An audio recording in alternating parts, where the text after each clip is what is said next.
Nós vamos falar sobre os tipos agrícolas. O sistema agrícola ele pode ser determinado através do tamanho da área cultivada e também da quantidade de produtividade.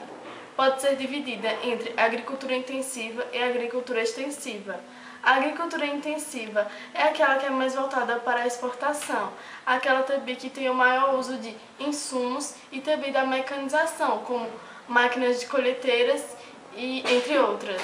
Há também o acompanhamento de um técnico profissional, seja ele agrônomo ou um técnico agrícola, que são eles que escolhem sementes imunes a pragas e também próprias para o tipo de clima. Aqui no nosso país, a agricultura intensiva é mais encontrada no Sudeste e no Sul. As características principais desse tipo de sistema é rotação de culturas, a mecanização, a terra escassa, mão de obra abundante e qualificada, entre outros. Na agricultura extensiva, são usados os elementos dispostos da natureza sem a inserção de tecnologia. Por isso, possui uma baixa produtividade. A produção depende unicamente da fertilidade natural do solo. Por não usar insumos agrícolas, é necessário ocupar grandes áreas de cultivo. A agricultura extensiva é bastante difundida em diversos países da América Latina, África e Ásia.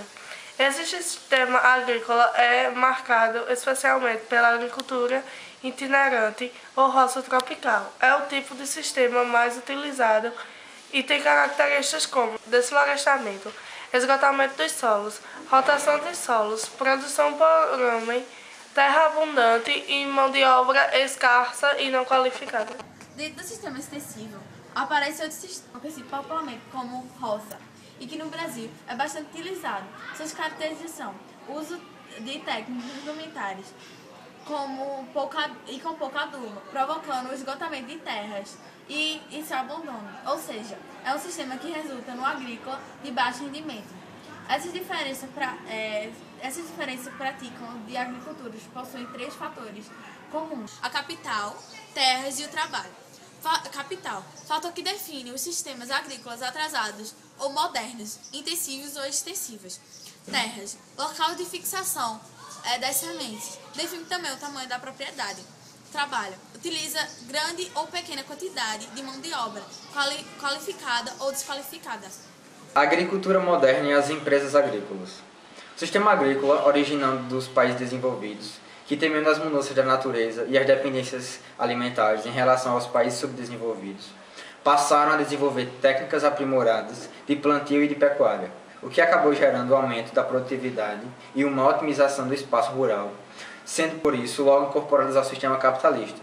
Nesse tipo de agricultura encontramos também a agricultura coletiva, que é um tipo de produção existente em países socialistas, onde não é visada a produção que atende a população. Os belts e bacias leiteiras são o topo da produção, que são caracterizados por utilizarem os mais avançados conhecimentos técnicos e científicos e são próximos a grandes centros urbanos, onde atendem suas necessidades imediatas. Por fim, a hidroponia, que é um sistema de cultivo dentro de estufas, sem uso de solo, onde os nutrientes que a planta precisa são fornecidos apenas por água enriquecida. Característica: é a agricultura típica de países desenvolvidos. Utiliza sementes selecionadas, exemplo soja e milho, utilização de pouca mão de obra, elevado grau de mecanização, uso intensivo de máquinas, técnicas modernas e caráter empresarial. Esse tipo de agricultura funciona como uma empresa, e sua produção é destinada tanto ao interno quanto ao mercado externo. Apresenta elevada produtividade, pois se utiliza das mais avançadas meios tecnológicos, sejam eles de maquinários ou de pesquisa voltada para o campo.